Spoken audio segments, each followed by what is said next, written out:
Welcome to the Counselling Tutor Podcast, the must-listen-to podcast for students of counselling and psychotherapy. Here are your hosts, Rory Lees-Oakes and Ken Kelly. Hello, I'm Rory, and with me, as always, is Ken. How are you, Ken? I'm well, Rory. Thank you for asking. I'm glad to be here. You have joined us for episode 191 of the Counselling Tutor Podcast. Three topics we're going to be looking at today, starting off with our student check-in, where we look at something that a student will come across in the path of their studies, and we're going to be speaking about the dreaded, placement interview questions. So stand by for that one. Then we go into our final installment of Digital Counselling Revolution. It's going to be the last one, and today we're looking at online supervision training, and then we're going to be ending episode 191 with practice matters, where we're going to be hearing from Emma Chapman on life transitions from a recent lecture she did for the CPD library. But starting us off, student check-in, those placement interview questions. I think, Rory, if I'm not mistaken, lots of chatter about that right now in real time on Facebook, because I guess students are planning to go into placements. Absolutely, Ken. And if you don't know where our Facebook page is, go into Facebook, type in Counselling Tutor. We're a closed group, but knock on the door. We're a friendly bunch. We're going to let you in, and you can join thousands and thousands and thousands and thousands of like-minded people, some who are supervisors, qualified practitioners, students, supervisors, all talking about the wonderful, rich world of counselling and psychotherapy. So come on in and join us. We want you to join us and join the conversation. And you're absolutely right, Ken. It's about this time of year where students are looking for placements, and we're getting lots of questions asked about what sort of questions do placements ask. And I think it's an interesting thing to ask, because placements they are looking for specific things in a novice therapist, in a trainee therapist.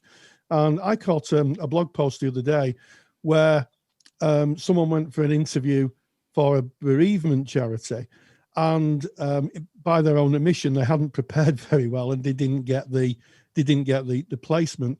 So the first thing I would observe is, if you're going to a placement that does specific counselling, so shall we say counselling such as maybe bereavement or the LGBTQI community, then it's very, very possible you will get asked specific questions around that. I did a small amount of work at a hospice many years ago, and the questions that I were asked were about cancer, understanding the processes of loss through cancer, the mechanisms and the sort of treatments that people go through, the impact on relatives and loved ones, and fortunately or unfortunately, as the case may be, I have lost people to cancer, so I was able to give quite detailed answers to those questions, and I was offered a placement to work as in bereavements. So the first thing to do is, I think, Ken, is know your agency. If you're going for an agency, do some research and find out what they're counselling for. Are they a specialist agency? Yep. where they specialise, or are they general practice? I like that. It's your preparation work. And when we're speaking about placement interviews here, this applies to kind of any interview that you might undertake in life. And even if we're interviewing a guest on our podcast, we do research beforehand. We want to know who that person is, kind of the path that they've traveled. And if you're going into a company interview for a job, or you're going into a placement interview, then take the time to have a look around, ask questions, go online, have a look if they have a website, look if they've got an About Us page on their website, have a look what their purpose is, do they have their values on that website, get an understanding. And one of the places you can sometimes find information about an agency is from their past reporting. Very often an agency may be funded through government sources or through funding streams, and as part of running their agency, they will publish a yearly report where they will say what they're doing, how many people they're engaging, and those reports are a great place to gather a little bit of background information to show that you have prepared and done due diligence. And Rory, you were speaking about working in a specific agency that maybe has a specialist presentation, when they're asking you about what your experience is with that presentation or your understanding of that specific presentation, the agency are not going to expect that you know everything about it, but they are going to expect that you've had a think about it and recognize that that's kind of their primary audience or their primary people that they work with, and expect that you may be able to talk about that. And at the end of the day, the agency is just looking that you will be a good fit for them, that they will be a good fit for you, and that you are competent and, I guess, focused on making a difference within their agency for their client group. Yeah, absolutely, Ken. So they're looking for people who have an understanding of confidentiality and the nuances of confidentiality.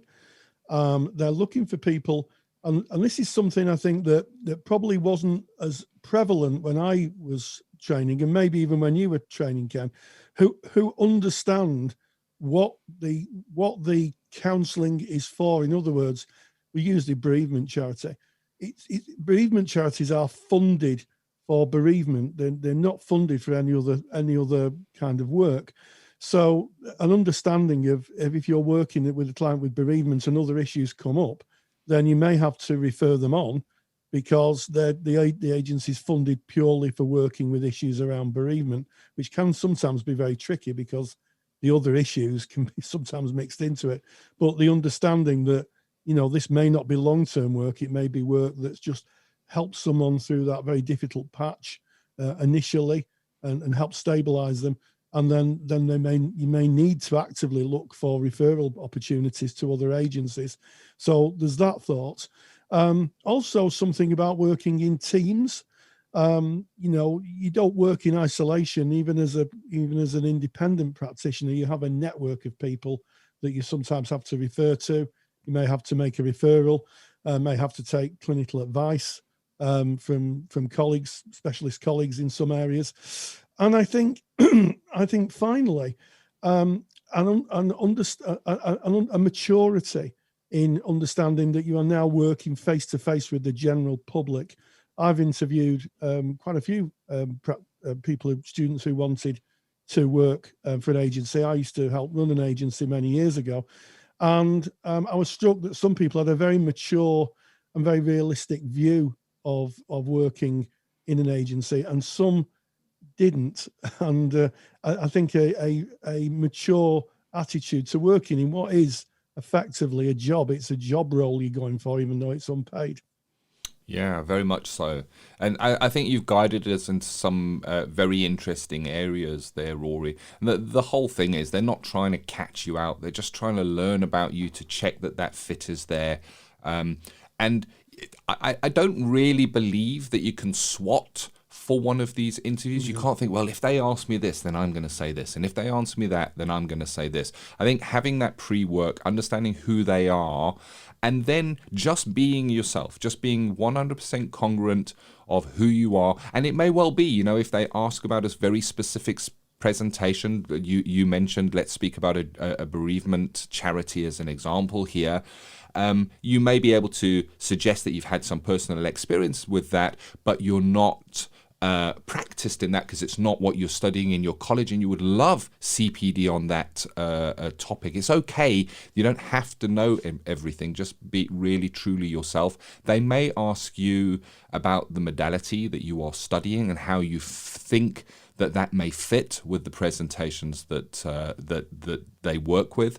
They may ask you a question around ethics. Ethics are important. They may kind of throw out a question to see how you might react within a certain ethical situation. What would you do if a client contacted you through Facebook? Might be a question. And it's about how do you handle that? How do you show that you have consideration when it comes to ethical problem solving, I guess, and what you might do there? They may ask you general questions about practice problem solving. Something comes up, they may give you a hypothetical, what would you do if such and such happened in the therapy room? And you can't really SWOT for that. It's about taking a pause, having a think about that, and then giving an informed answer.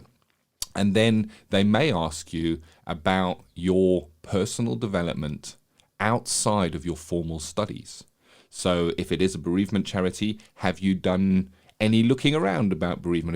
Have you made an attempt to do any continuing professional development outside of your studies? They may be looking at how you develop yourself. What is your self-care regime? What is your support structure like, specifically if you're dealing with difficult situations? Of course, bereavement, one of those, where you may be dealing with a lot of sadness within your therapy room. They may ask you about your supervisor.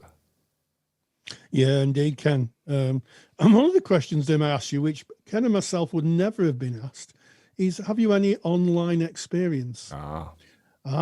Because we are living in an online world.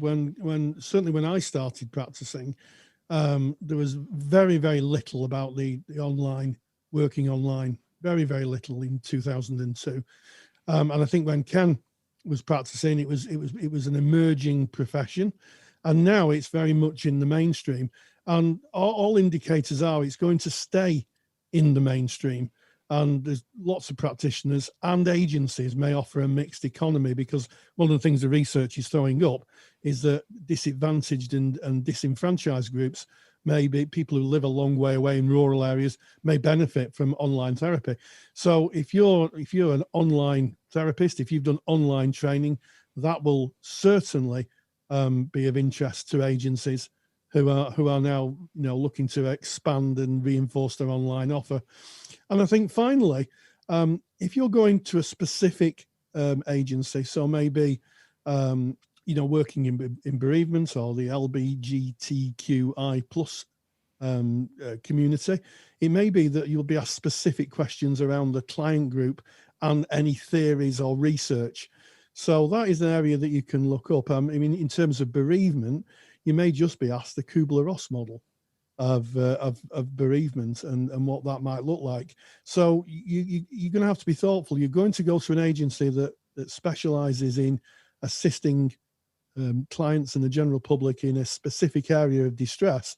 Then it might be useful just looking up at those theories and doing some research and just having a wider view of how how the presenting issue may impact on clients. That's a question I'd be asking, I think, if I was interviewing nowadays, Ken. Yeah, very, very much so. And it's interesting you bring that up now, Rory. Part of my role within Counselling Tutor is I deal a lot, almost on a daily basis. I'm speaking with different agencies because we hold licenses for our CPD library that agencies kind of take advantages of that. And one of the questions I'm always asking is how their agency was affected with the lockdown and how they coped with that. How they were able to continue to serve their client base. And so often I'm hearing that they turn to online and telephone to be able to deliver that. And my question after that is, will you continue to deliver the blended service after lockdown ends? And I'm getting an overwhelming yes. I don't think I've met with one that has said that they would not do that, because they've kind of opened the doorway to that. So I think a really good point there, Rory. I know that online work has been brought into mainstream studies in counselling training as well. So we're going to see much, much more of that. And as we leave this topic of placement interviews and what you may be asked, again, the whole point here is they're not trying to catch you out. They just want to know who you are. Just be 100% yourself, be congruent. And if they ask you something and you don't know the answer to it, it's all right to say, you know what, I actually really don't know that. And it's okay. Don't guess. Don't get it wrong. Rather say you don't know. There is no shame in not knowing something. It is 100% okay. Rory's created a super duper handout. It's called Questions at a Placement Interview. It's free of charge. You can get that by going to our website. It's counsellingtutor.com. click on the podcast tab. You'll find that just at the top menu. You're looking for episode 191. That's today's episode. Right there in that page, you can download the questions at a placement interview handout. And Rory's taken some time to kind of overview the general topic, but also he's put in couple of questions around ethics, couple of questions around practice problem solving, and some questions around personal development and self-care, questions that have come up from previous conversations with students that have been asked at placement. So that may be helpful for you. Where do you get it? counsellingtutor.com, podcast tab, episode 191, right there, free download. That was our student check-in. We kind of ended that topic, Rory, speaking about how online is now part of counselling training, part of placement training, and it leads us beautifully onto our next topic, which is Digital Counselling Revolution. We've been running Digital Counselling Revolution for a year now, and we kind of are moving away from that topic today. It's our last ever Digital Counselling Revolution slot, where we recognise that technology plays a part in how counselling is consumed by our clients and of course delivered by us as therapists. And today we're going to be looking at online supervision training, which is a really good topic because this slot, Digital Counselling Revolution, is going to change to a supervision focused slot from our next episode. So online supervision training, Rory. But does one really need it? If you're a supervisor, would one need to go and do specialist online supervision training? No, it's just the same as face to face. No, it isn't. Yeah, we're being sarcastic. This is for note. Note and underlined in red. We're being sarcastic. You do need training. Yeah, I mean, yes, I was being a bit flippant there, but absolutely, you do need, if you are a supervisor, to have online understanding and certainly the psychological processes. And I supervise, and I supervise. Most of my supervisees are working online at some capacity, and they're coming across issues that they would never have come across in face-to-face work. And obviously, being involved in the online world and being an online practitioner myself, I'm able to give them some observations and to help them. Working with their online practice, and a lot of my supervisees say that they didn't realise how many different things they had to juggle at the same time. So if you think about it, you meet someone face to face in the room, and you're just in the same space, aren't you? When you work online, you've got the other person's room to kind of look over. You've got to make sure or have a sense that they're in a safe space and that it's confidential. You've got the technology, you've got the psychological processes that play out in therapy online, such as the black hole effect and the disinhibition effect. So I think that anybody who supervises online therapists now needs some form of online qualification or upgrade training. And I think any supervisee who's searching out for a supervisor and if you work online, you really, really do need to seek out a supervisor who's got those skills, because there is a lot of difference, and my supervisees would tell you the same thing, Ken.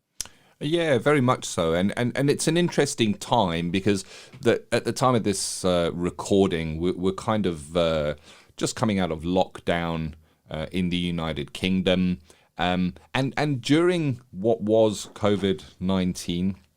We look back on the lockdown, how that hit practice.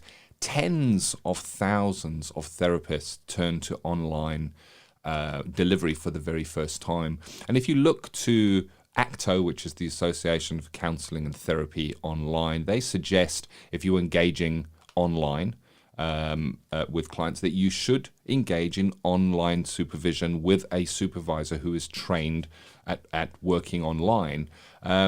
But supply and demand, you have tens of thousands of counsellors turning to online work, but not that many supervisors that were trained in online working. So I think we've got a bit of an adjustment phase that we're going through at the moment, but at the same time, it becomes a really exciting area. So if you're a supervisor, maybe there's an opportunity to kind of pivot those skills, add on some more training to be able to kind of focus online. And if you're thinking of doing a supervision course, then maybe there's a consideration of doing a supervision course that has an element of online training. I think it just broadens your supervisee base. But going back to the base of this question, Rory, in that yes, you should be working with a supervisor who has been trained in online work if you are working online. And the reason for that is, for those of you that are supervisors out there, you'll know that the job of a supervisor, we act in service of the client. So the supervisee will bring that client into supervision, and we are acting as in service of the client and, of course, the supervisee, but at the end of the day, really in service of that client. And we will look at how the supervisee is practicing and working with that client to kind of ensure best practice delivery. And we're going to be looking at ethics as a supervisor. We're going to be looking at how the practice is actually run. And if we don't understand the requirements of working online, we can't, as a supervisor, look out for those elements. There's a lot of difference between working online than face-to-face. And if you've listened to any of our podcasts with Digital Counselling Revolution, then there's no need for us to repeat it. You know it is very, very different. So the supervisor needs to look at the supervisee's practice with a different set of eyes, taking into consideration things like the technology that has been used, how data is being transmitted between the client and your supervisee. There's so much to take into consideration there. Yeah, absolutely, Ken. And the other thing to consider is if you are a student, if you are supervising students, who are working online, you really do need to have an understanding of online supervision, because it can be kind of complex to work with students who are just coming into practice. It's all new to them. It's all it can be quite exciting and quite daunting for some students. And then you add on the online element on top of that, and they may be working from home. They may not be working at the agency. And you've got a whole different set of complexities as a supervisor you have to balance out. And it's a whole new arena. You cannot, in my view, you cannot supervise a student unless you've got a really good working knowledge of the online world, because there's lots of areas that could go wrong. What happens, for instance, if you're working with a client and all of a sudden they become unwell in the room? Your student's working with someone, they become unwell, they collapse. The student would walk out of the room, go to a colleague, maybe call an ambulance, get some help. What happens if that client is 20 miles away online and they're in a video feed and that happens? So you, as a supervisor, certainly for novice therapists, you've really got to be, I'll use a football analogy, on the ball. You've really got to be on point with this, because there's so many different complexities. And I would say that agencies, we talked about questions asked, agencies ask questions. One of the questions an agency should be asking, in my view, is your supervisor trained to supervise online? Yeah, because if you're an agency out there, you might want to put that in it if you've not already done it. But I would be asking that question if I was interviewing nowadays, Ken. Yeah, it's. I say this quite often. You don't know what you don't know. Information that you do not have cannot be in your frame of reference, and unless you've done the training. You don't know what you don't know, and it's the basic things that you would never even consider. So as a supervisor working with a supervisee, maybe the supervisor not having online training, and the supervisee saying, well, I use Zoom, which is video software, when meeting with my clients. Well, a supervisor working with that supervisee for the first time will ask if they have a data processing agreement with Zoom in place, because you have to for data protection. But if you don't know that that exists, you don't know what you don't know. So you can't be in best service of your supervisee, in best service of the client. There's a lot to take into consideration. I think good news is that within Counselling Tutor, over the period of the last year, we have been building a clinical supervision course. Rory has been heading that up. It's literally hundreds and hundreds of hours that have gone into creating that course. It's still, as we put this out live, it's still in its final stages, but we will be launching that soon. It will be a clinical supervision course, level 6 certificate, that will include online working, and it will have a focus online, so ideal for supervisors that are looking to pivot and get the additional layered skills in, and also ideal if you're looking to train as a supervisor from scratch and you want to have those online focus on the online aspect as well. And you can get more information on our upcoming clinical supervision level 6 certificate by going to counsellingtutor.com. The information is always available from our mother website. Yeah, absolutely, Ken. And I think there's no better time if you're a qualified colleague who wants to build their practice and fish in a bigger pool, because the online world has opened up the whole country and arguably some parts of the world to counselling. Then having an online supervision qualification is going to be really, really, really useful, because you can supervise people from, different areas of the country.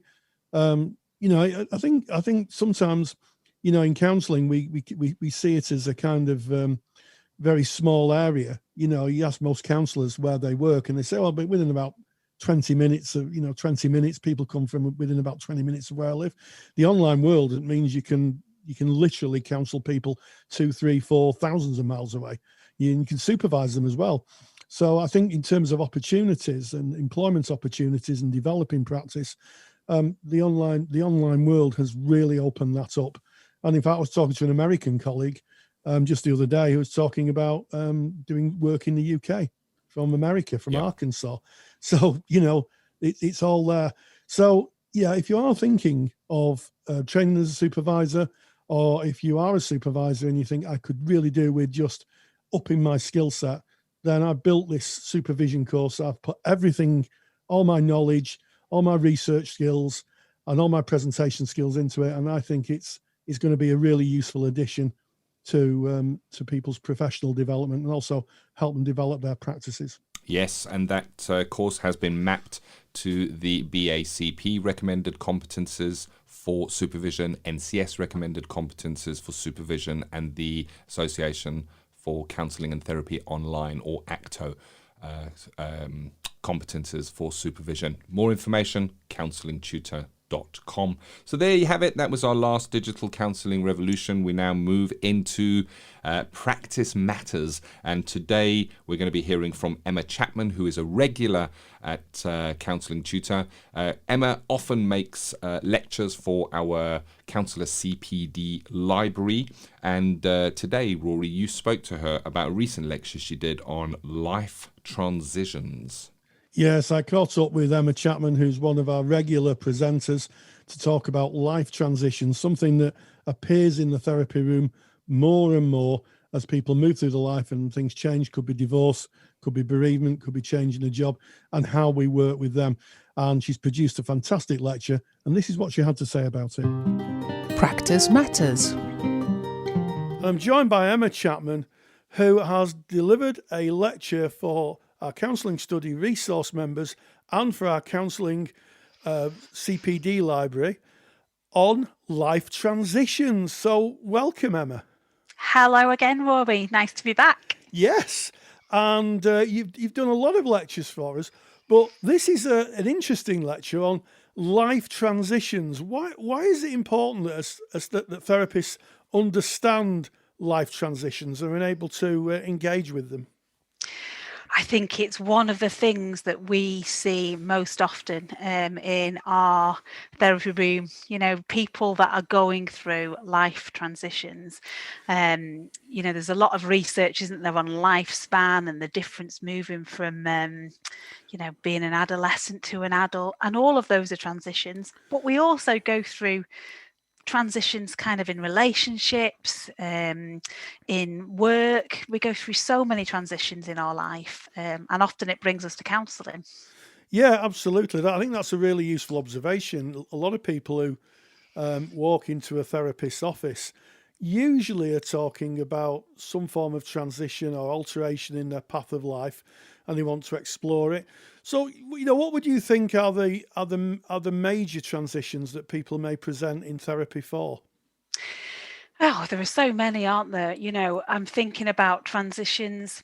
When I did the lecture, it talks about expected and unexpected life transitions, and the expected ones are the ones that happen to most people. Obviously we've got the kind of lifespan ones that I've just said, but things like getting your first job and having your first child and getting married and buying your first house, these are the kind of massive transitions that actually we all do. I think because we do them and everybody's kind of a lot of people expect us to do them. We're sort of expected to take these things in our stride, but actually they can have a massive impact on our lives, on our relationships, on who we are as people, and obviously losses go into that as well. There's so many different transitions. Absolutely. And you said that some are expected and some are unexpected. Yeah. And I guess it's the unexpected ones that can cause people more difficulty. I think, in the lecture I talked about this idea of going through the process of transition, and we looked at some kind of process models of transition. But the idea, I think, is that for people where it's unexpected, they might spend a little bit longer in those first stages of the transition. It might take them a little bit longer to kind of get their head around an acceptance that a transition has happened. That's a big process, I think, in the start of transitions. And I also think the other thing about those unexpected transitions are other people don't always know how to deal with it. I think that can make it harder for us to kind of move through transitions when other people don't know. It's the classic thing, isn't it, of somebody losing somebody young, somebody losing a child. Lots of people don't know how to talk about it. It's really difficult. Yeah, and I guess things like separations where sometimes, friends take sides. They're either one camp or the other, Yeah. and that, I guess that can be difficult. What about transitions where someone may kind of come to realise that the sexuality that they have or they've appeared to be isn't actually who they are? It's a huge transition, isn't it? And I think what comes across in the lecture is it's not always about the event itself. We focus, I think, as a society on the event itself because that's what's observable. That's what's out there. And the event in that case would be somebody maybe making a transition with their sexuality, changing gender.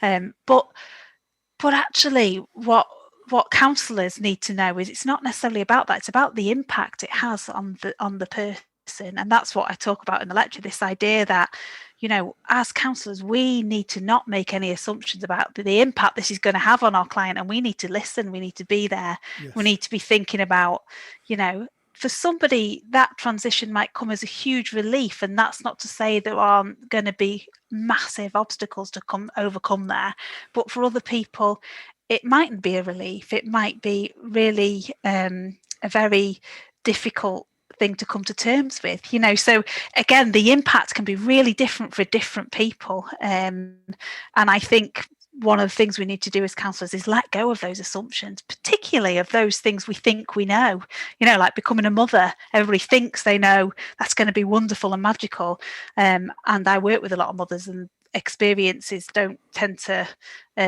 always reflect that, so it's about understanding people's experiences and the impact. Absolutely. And I think that sometimes, and I don't know if this has been your experience in practice, but sometimes clients can come to us with maybe one issue, but we can get our kind of therapeutic spider sense can pick up that actually there might be something going on. I don't know if you've ever experienced that. If that happens as a therapist, you're listening to the client and you're thinking, I'm sure there's something more to it. How would you work with that, I wonder, Emma? Oh, that's thanks for dropping me in that one, Rory. No problem. It's a tricky one, isn't it? But I think it's really about that congruency, as person-centered therapist myself, that's predominantly the way that I work.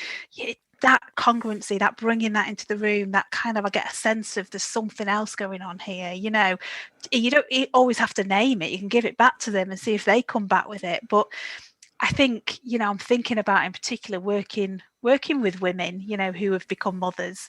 They don't want to say, I'm finding this transition hard, but they might be talking about postnatal depression. They might be talking about, feeling changed. But, if you've got a sense of this is something that they won't expect, this is something hard, we give that back and kind of say, I get the sense that this is something more or something really difficult. Yeah, absolutely. And sometimes, I think that we've talked a lot about women and birth, and quite rightly so.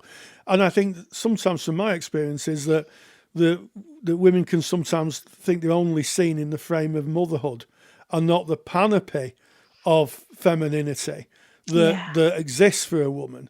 And I don't think it's the same for men. I think men don't have that same arc. They use, please no letters in the mailbag, but I get letters, But my sense is that men are, oh well, you're a father now, but you obviously still all these things.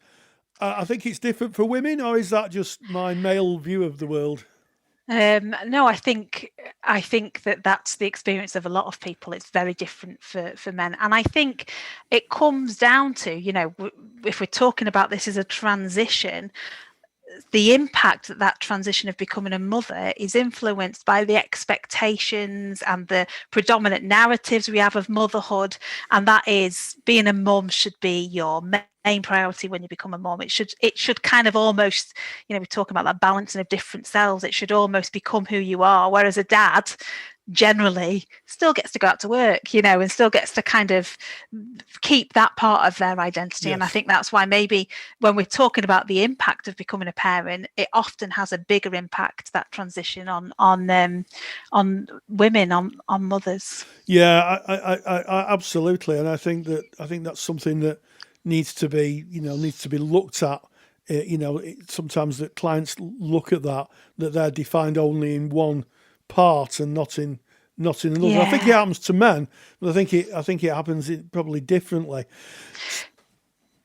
Sorry, I was just going to say, it reminds me of retirement. Talking about transitions, I find often men find retirement harder because their identity is so consumed with working. Often, yes. Does that make sense? Yes, or redundancy, or something like that, where people see them. When you talk to people, you hear them say, who are you? And they tell you who they are in terms of their work. I am name the work, as opposed to, well, actually, that's what you do for a living. Yes. But who are you? Who are you? Yeah. Absolutely. Yeah. That's a really good way, isn't it, of trying to understand how people understand themselves and their identity. Yeah. Yeah. And maybe people don't know. So thank you so much, Emma, for joining us. What do you hope that people will take away from the lecture? I'm hoping that people are going to, again, come away with an understanding that a transition isn't just an event. It very much is about the impact, and that we shouldn't really, or we will have assumptions about the way transitions will impact people. But as counsellor, we've really got to put those assumptions to one side and hopefully understand the way that transitions might play out with our clients, and that we might need to be patient with them and not rush them, really. Such an important topic, and it's a really great lecture. I've seen the lecture, it's really great. So, Emma Chapman, thank you so much for joining us. Thank you as always to Emma Chapman. We all love Emma, a regular here on Counselling Tutor.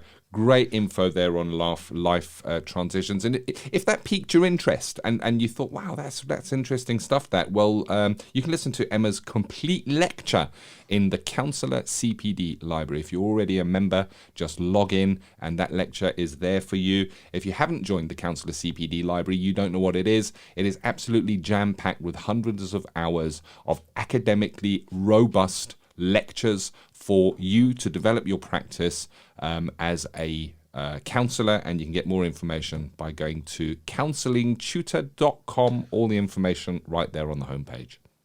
Yeah, and what an interesting podcast it's been, Ken. We started off with placement counsellor interview questions, a perennial favourite of this time of year where we've recorded it.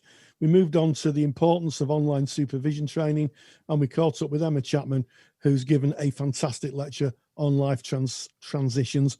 And as always, stay grounded, stay safe, and hey, join the Digital Counselling Revolution. If you're a qualified counsellor or psychotherapist, then why not check out the Counsellor CPD Library? Stay current with your CPD requirements with over 150 hours of academically rigorous, on-demand lectures you can stream to your device. Joining Counsellor CPD will expand your skill set to create a more specialised, highly rewarding practice. For more information on the Counsellor CPD Library, visit counsellingtutor.com. Thank you for listening to the Counselling Tutor Podcast.